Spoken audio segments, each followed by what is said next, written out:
Edith Robinson was an American writer of children's books who remains mostly forgotten today. She was born in 1858 in Boston, the daughter of George Robinson and Sarah Louise Robinson, and she attended the girls' high school in Boston. I could not find out her date of death. She wrote some 11 books, most of them being stories for girls or children as a whole. Her first book seems to be Forced Acquaintances, a book for girls from circa 1887. Her other books having titles such as A Little Puritan Rebel, A Little Puritan's First Christmas, or A Little Daughter of Liberty. In 1896 she published her sole non-juvenile book, Penhallow Tales, which we shall review today. Penhallow is the longest tale of the book. Martiny, the narrator, a domestic girl, whose parents moved from a farm to manage a poorhouse, is getting a station at the old Penhallow house, now turned hotel. It used to be the seat of the Penhallow family, who owned everything about for miles around. But in the time of Martiny's great-grandmother, Mrs. Penhallow became quite a vicious shrew. She took to opium, spent all her time in a room, and rejected her husband's advances. When her newest born and only daughter Elizabeth took her husband's love from her, according to Mrs. Penhallow, she began to violently hate her own daughter, who was never allowed to come into her presence. As Elizabeth is about to be married, her mother purposefully prevents her marriage for no other reason than spite, then forces her by force of will to go drown herself in a pond. Her husband is able to forgive even this, but when she would throw a ball only a few days after her daughter's funeral, he storms out, saying he should come join her for the dance on her 100th birthday and not a day sooner.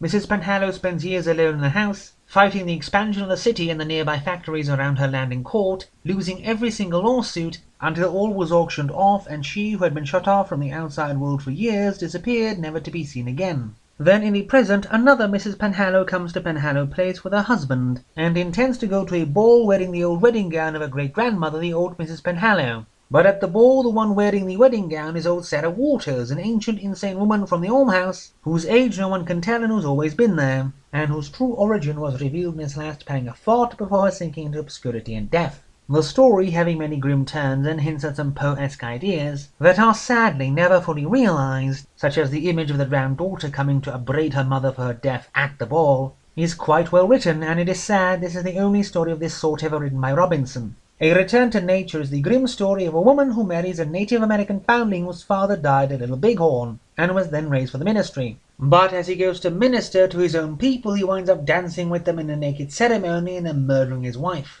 The 10th of September starts with a man going on about how he became aware of an evil invisible presence in his neighborhood forcing him to do evil. But it is mostly a domestic drama, where he marries a random woman he meets on a cruise despite already having a fiancée, then letting his father die even though he can save him. But when his wife dies, as his original fiancée does not recognize the validity of divorce, even if his wife abandoned him and became another man's mistress, he has a chance to marry Helen again, I guess. Madam Phoebe's fortune concerns a family of a minister whose entire family was cursed by a slave woman the man used to own before selling her. The curse culminating in Phoebe taking the treasury warrant in compensation for the sinking of her father's ship decades ago and worth $150,000 and burning it by accident. The portrait by Hunt has an old washerwoman cut a portrait from a frame in a museum, being deluded that it is a real woman and taking it home. Also, that may have been her portrait when she was young, before her family shut her up for the rest of her life for some reason, and before she managed to escape several years later. But it's hard to tell due to her delirium.